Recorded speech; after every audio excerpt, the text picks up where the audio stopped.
प्यारे बच्चों नमस्कार। आज तो भाई चिल्ड्रंस डे है, तो happy children's day to all of you. तो आज बच्चों मैं कुछ पॉइंट्स लिख के आई हूँ जो कि मैं समझती हूँ कि आपको आज के दिन में बताऊँ। अगर आप उसको फॉलो करेंगे तो निश्चित रूप से आप चमकेंगे। ठीक है, तो फर्स्ट पॉइंट मैं आपको ये बता रही हूँ कि इस बात पर पूर्ण भरोसा रखें, फर्म फेथ रखें कि ईश्वर कण कण में है और वो हमें हर वक्त देख रहा है। कहीं भी आप हो, छिप कर कोई भी काम कर रहे हो, उसे कुछ भी छिपा नहीं है। लेकिन लोगों को मालूम है ईश्वर कण कण में हर जगह है, सर्वव्यापी है, ओमनीसेंट है, ओमनीपोटेंट है, ओमनी प्रेजेंट है। लेकिन लोग बस कहते हैं, उसको फॉलो नहीं करते। इसीलिए हमने देखा है समाज में कि वो लोग गलत रास्ते पर चले जाते हैं। इसका मतलब है कि वो फील नहीं करते कि ईश्वर हमें देख रहा है। यू मस्ट फील कि ईश्वर हमें हमेशा देख रहा है। और जब ये पक्का दृढ़ विश्वास आपके अंदर हो जाएगा, आपको हमेशा लगेगा कि ईश्वर यहीं मेरे कमरे में साथ बैठे हैं, यहीं देख रहे हैं हमें। और आपके जो विचार आ रहे हैं उसको भी ईश्वर पढ़ रहे हैं। एकदम मान के चलो बच्चों, ठीक है। तो ये हुआ। और अगर ऐसा मान के चलोगे तो तुमसे कोई गलत काम नहीं होगा, क्योंकि तुमको लगेगा ना ईश्वर देख रहे हैं, ईश्वर हमें देख रहे हैं, ईश्वर हमारे विचारों को पढ़ रहे हैं। ठीक है, इस बात का ध्यान रखना। दूसरी पॉइंट है डिसिप्लिन। डिसिप्लिन मीन्स अनुशासन। आप देखते हैं नेचर में भी डिसिप्लिन है। सूरज पूरब से उगता है, पश्चिम में डूबता है, और सारे जो मौसम हैं आते हैं, बरसात है, जाड़ा है, गर्मी है, सब अपने अपने समय पर आते हैं, डिसिप्लिन्ड वे में, है ना। अगर सूरज दोपहर में उग जाए, तो दोपहर में अगर उगता है सूरज, सुबह का सूरज दोपहर में उगे तो सारा क्योस नहीं हो जाएगा, है ना। अगर जाड़े की जगह गर्मी होने लगे और गर्मी की जगह जाड़ा होने लगे, अब बरसात बिना मौसम के होने लगे, तो सारी फसलें बर्बाद हो जाएंगी किसानों की। खाना कहाँ से खाओगे, तो सब कुछ अस्त व्यस्त हो जाता है ना। तो ये मान कर चलो कि हमें डिसिप्लिन में रहना है। जिस तरह से नेचर डिसिप्लिन बरतती है, वैसे हमें भी डिसिप्लिन में रहना है। अगर हम डिसिप्लिन में नहीं रहेंगे तो हमारा जीवन अस्त व्यस्त हो जाएगा, समझे बच्चों। और उसके बाद हम कुछ भी नहीं बन पाएंगे। और अगर इनडिसिप्लिन है तो हम हर क्षेत्र में फिसिड्डी साबित होंगे। तो ऑलवेज बी इन डिसिप्लिन, चाहे स्कूल हो, चाहे घर हो, कहीं भी हो, आप डिसिप्लिन बरतती है। ठीक है बच्चों। नेक्स्ट मैं आपको बता रही हूँ ईमानदारी। एक तो ईश्वर पर दृढ़ विश्वास कि ईश्वर हमारे साथ है। दूसरा ईमानदारी। ईमानदारी इतना बरतो कि छोटी छोटी चीज़ों में ईमानदारी बरतो। आपके लिए ईमानदारी क्या है कि आप ईमानदारी से अपनी पढ़ाई करो, और जब नौकरी में अगर आप जाओगे, नौकरी करोगे, तो वहाँ भी ईमानदारी से करोगे, एक पैसा घूस का नहीं खाओगे। क्योंकि बेईमानी का फल जो होता है बहुत ही बुरा होता है। आपको पता नहीं, लोग लालच में आकर बेईमानी करते हैं, उसके बाद इतना परेशान होते हैं। मैंने तो देखा है, जीवन के अनुभव में लोगों को देखा है किस तरह से उनकी लाइफ बर्बाद होगी जो बेईमानी के हैं। तो ईश्वर पर दृढ़ विश्वास और ईमानदार अगर हैं आप, तो आपका हर काम ईश्वर करेगा। भले ही आप ईमानदारी के पैसे में कम कमा रहे हैं, कम खाना खा रहे हो, कम चीज़ें आपकी बेसिक नीड्स बहुत मुश्किल से पूरी होती है, लेकिन ईश्वर ईमानदार लोगों के साथ रहता है और वो आपकी हर समस्या का समाधान कर देगा। ईश्वर आपके बड़े से बड़े काम चुटकियों में ईश्वर कर देता है, अगर आप ईमानदार और डेडिकेटेड, समर्पित हैं अपने काम के प्रति। ठीक है, ये पॉइंट है। नेक्स्ट है, एक पॉइंट है be humble and rule the world. Be humble and rule the world मतलब विनम्र बनो और दुनिया पर राज करो। इसका ये आप देखते हैं कि जैसे कि बड़े बड़े व्यक्ति जो हैं, जो बहुत ही महान पुरुष हैं, आप देखोगे तो उनका जो नेचर होता है बहुत विनम्र होता है, बहुत विनम्रता से बोलते हैं।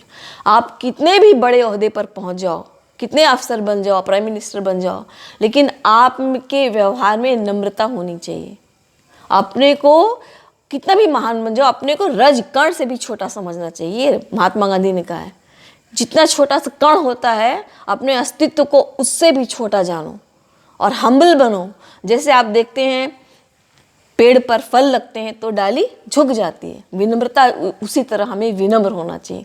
हम कितने भी हम बड़े बन जाए, हमें हमारे व्यवहार में विनम्रता होनी चाहिए। ठीक है बच्चों, इस बात को ध्यान दो।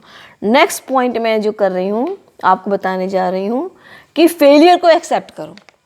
लाइफ में ज़रूरी नहीं है कि आप हर क्लास में फर्स्ट आ रहे हैं तो आते जाएंगे। जीवन के इस क्षेत्र में कोई भी छक्का मार सकता है, जैसे क्रिकेट के मैच में होता है ना, तो जीवन के इस क्षेत्र में कोई भी छक्का मार सकता है। बुद्धू से बुद्धू बच्चा भी आगे बढ़ सकता है। ठीक है, और फेलियर को एक्सेप्ट करो। अगर आप मैंने देखा हमारे स्कूल में एक लड़की है, वो प्रेप से लेके 10th मतलब 9th क्लास तक हमेशा फर्स्ट आई। अब 10th में क्या हुआ, उसकी पोजीशन फर्स्ट तो आई 10th में, लेकिन उसकी पोजीशन आ गई 9th, और फर्स्ट हमेशा आई है फर्स्ट पोजीशन में। तो वो इतनी परेशान हो गई, कोई रिजल्ट देखने नहीं है। स्कूल में जब मिठाई उठाई खिला रहे थे हम बुलाए बच्चों को, आई नहीं। उसको मैंने बहुत समझाया, तब जाके समझी। बोलती मैडम मेरा एक्सपेक्टेड नहीं था, मैं तो इतनी अच्छी थी, हमेशा फर्स्ट आई। लेकिन अगर उसको नहीं समझाते शायद वो डिप्रेशन में चले जाते। जैसे उसने फूफा जी ने बताया था कि एक लड़का थ्रू आउट फर्स्ट आता गया, नौकरी में भी आगे बढ़ता गया, अमेरिका चला गया। अमेरिका में क्या होता है कि अगर किसी को नौकरी से निकालना होता है तो वो लोग ऐसे मुंह से नहीं बताते, एक लेटर लिख देते हैं कि आपको नौकरी से निकाला जा रहा है, और चेक बना के दे देते हैं आपकी सैलरी ये है, और टेबल पर रख देते हैं। वो बंदा जाएगा टेबल पर, देखेगा अरे रिजिग्नेशन, मतलब ये हमको निकाल दिया गया जॉब से, तो वो उसको निकाल दिया गया। तो वो इतना परेशान हो गया क्योंकि उसने कभी फेलियर देखा नहीं था, असफलता का रस उसने चखा नहीं था। इतना डिप्रेस हो गया, घर गया अपने वाइफ और बच्चों के साथ, उसे सुसाइड के लिए मर गया वो आदमी। यानी कि उसको टीचिंग दी ही नहीं गई, उसके घरों में, उसके घर में या स्कूल में टीचिंग दी ही नहीं गई कि हमें फेलियर को भी एक्सेप्ट करना आना चाहिए। क्रिकेट मैच देखते हैं आप लोग, कोई हारता है कोई जीतता है, ऐसे ही जीवन है हमारा। कभी हम सफल होंगे, कभी असफल होंगे, है ना। और असफल होने के बाद ही आदमी में वो आता है, गट्स आता है, आगे बढ़ता है, कोशिश करता है। तो आज हम लोग के यहाँ गाना हुआ था, कोशिश करने वालों की हार नहीं होती। हरिवंश राय बच्चन जी ने एक कविता लिखी है, लहरों से डर कर नौका कभी पार नहीं होती, कोशिश करने वालों की कभी हार नहीं होती। तो ऑलवेज ट्राई एंड ट्राई। ठीक है, ये हुआ गया। दूसरा है कि मैं आपसे बता रही हूँ कि पेशेंस, धैर्य का फल मीठा होता है। आजकल बच्चे क्या हैं कि थोड़ी सी मेहनत में बहुत कुछ पा जाना चाहते हैं। पेशेंस रखो, पेशेंस का फल मीठा होता है। हो सकता है आपको जो आप बनने वाले हो बहुत सालों बाद में, आप 50-60 साल के हो तब आप सफल हो, ऐसा भी होता है। अब देखो मेरी किताब जो हर बच्चा है खास, मैंने इसको लिखा था 2012 में, और ये कब छपी है, लास्ट ईयर। कितना पेशेंस, मैंने इतना दौड़ी इसके लिए छपाने के लिए। बड़े बड़े दिल्ली के पब्लिशर से मिली, सब ने कहा नहीं कोई नहीं खरीदेगा आपकी किताब, बड़े बड़े पब्लिशर ने कहा। और आज की मुझे पता था, अपने पर मुझे कॉन्फिडेंस था। अगर आपको कोई कहता है आप नहीं कर सकते तो आपको कॉन्फिडेंस है, बी योरसेल्फ, अपने पर कॉन्फिडेंस रखो। तो मैंने अपने पर कॉन्फिडेंस रखा, और मुझे लगा बच्चों को, जब मैंने आर्टिकल लिखती थी इसके, मैंने कहा बच्चों को पसंद है किताब तो ज़रूर अच्छी है। मैं ट्राई करती कि यहाँ भेजा वहाँ भेजा, मैन्युस्क्रिप्ट भेजा, बहुत पैसे खर्च हुए मेरे। और आज की डेट में देखो ये बुक कल मतलब लास्ट ईयर छपी है, इंटरनेशनल पब्लिकेशंस ज्ञान बुक्स ने छापी है किताब, और ये फॉरेन में भी available, Canada, France, America, Australia, वहाँ भी लोग इसको खरीद सकते हैं। तो देखो मैंने पेशेंस रखा ना, हारी नहीं मैंने धैर्य के, मैंने इंतज़ार किया इसके छपने का। और आज ये सारे बच्चे इतना पसंद कर रहे हैं, दादा दादी, नाना नानी, बच्चे, सबको अच्छी लग रही है। अब तो मैं सोच रही हूँ कि हर लैंग्वेज में छप जाए, जिससे हर लैंग्वेज के बच्चे इसको पढ़ सकें। ठीक है, ये है पेशेंस। तो ये है बच्चों। और दूसरी है स्वाध्याय की आदत डालिए। आज जैसे मैं सबको समअप कर रही हूँ, आपकी जो आपको पढ़ाया गया है यहाँ पर, स्वाध्याय की आदत डालिए। अपने किताब के अलावा आप कोई अच्छी बुक्स पढ़िए, खासकर मॉरल बेस्ड बुक्स पढ़िए, महापुरुषों की जीवन कथाएं पढ़िए, बड़े बड़े जो लोग हुए हैं समाज में उनके राइटअप्स पढ़िए, उनकी जीवनी पढ़िए। सब कुछ आजकल नेट पर है, आप नेट से मंगा सकते हैं, देख कर ना उस पर मंगा सकते हैं। उसको मंगा के पढ़िए, पढ़ने की आदत डालिए। मैंने देखा आप लोग मोबाइल की वजह से आप कुछ नहीं पढ़ते, बहुत ज़रूरी है पढ़ना। और स्वाध्याय करने से आपके जो निगेटिव थॉट्स हैं सारे निकल जाते हैं, और झाड़ू की तरह काम करता है रीडिंग। और फिर आपके सारे निगेटिव थॉट्स निकल जाएंगे, सारे अच्छे अच्छे थॉट्स आएंगे, तो आप अच्छा काम करोगे समाज के लिए, है ना। और कहा भी हमारा मोटो क्या है इसका आध्यात्मिक केंद्र का, be good to do good.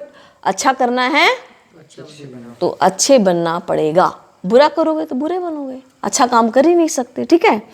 तो मेरा कहने का मतलब है कि अच्छा काम करोगे तो आप लोगों की ब्लेसिंग्स मिलेंगी, दुआएं मिलेंगी। अपने बड़ों का आदर करो, टीचर्स का आदर करो, तुम्हें ब्लेस करेंगे। और किसी ने सही कहा है, दुआएं दौड़ कर लो, न देखो कौन देता है, पता कब कौन सी शुभकामना जयनाद बन जाए। छोटे छोटे लोग भीख मांगने आते हैं, आपको बच्चा खुश रहे, आप पढ़ो, ऐसे आशीर्वाद देते हैं ना, क्या पता उसके आशीर्वाद से आप चमको समाज में। तो दुआएं दौड़ कर लो, न देखो कौन देता है, पता कब कौन सी शुभकामना जयनाद बन जाए। और आप हमारे केंद्र के, खासकर मैं तो सभी बच्चों को कहूँगी, लेकिन हमारे खासकर अपने केंद्र के बच्चों को कहूँगी, बच्चों कि इतिहास रचना है आपको। You have to create a history, you have to create a history. है समय नदी की धार कि जिसमें सब बह जाया करते हैं, कुछ बिरले ही होते हैं जो इतिहास बनाया करते हैं, ठीक है बच्चों। तो आज चिल्ड्रंस डे पर ये मैंने आपको समअप किया है। ये वीडियो मैं आपको डालूंगी तो आप देखिएगा। और मेडिटेशन को ज़रूर अपने 5 मिनट मेडिटेशन तो करना ही करना है। और आजकल जैसे हमारे समाज में क्या है कि बच्चों को अच्छे नंबर लाना, अच्छे नंबर लाना है तो आप दौड़ दौड़ के कोचिंग कर रहे हो, यहाँ जा रहे हो, वहाँ जा रहे हो, अच्छे नंबर के लिए जा रहे हो ना, अच्छे मार्क्स आए आपके। जबकि marks are not the correct parameters for measuring anybody's intelligence, correct parameters नहीं है। लेकिन अगर फिर भी अगर आपको अच्छे मार्क्स लाने हैं तो हर बच्चा खास में एक लेसन है, अच्छे मार्क्स लाने का ट्रिक, उसको पढ़िए। अगर आपके 0 भी आ रहे हैं तब 0 से हीरो बन सकते हो, अगर उसको मान के चलोगे। इसमें अच्छे मार्क्स लाने का ट्रिक और बहुत सी चीज़ें हैं, इसमें बहुत सी चीज़ें हैं जो आपकी मतलब जितनी प्रॉब्लम्स आती हैं स्कूल में, जो आप मतलब सॉल्यूशन नहीं मिलता है उसका, टीचर्स के पास सॉल्यूशन नहीं है कि क्या किया जाए, ऐसे में सारा का सॉल्यूशन इस किताब में है। इसमें 62 लेसन्स हैं, आपकी सारी समस्याओं का हल है इसकी किताब, हर बच्चा है खास, ठीक है। तो आज फिर मैं बाल दिवस के अवसर पर सभी बच्चों से अपील करती हूँ जो देख रहे हैं वीडियो, कहीं भी हैं, संसार के किसी भी कोने में हैं, हर बच्चा है खास, ज़रूर खरीदिए। 250 इसका दाम है। ये अमेज़ॉन, फ्लिपकार्ट और स्नैपडील पर अवेलेबल है।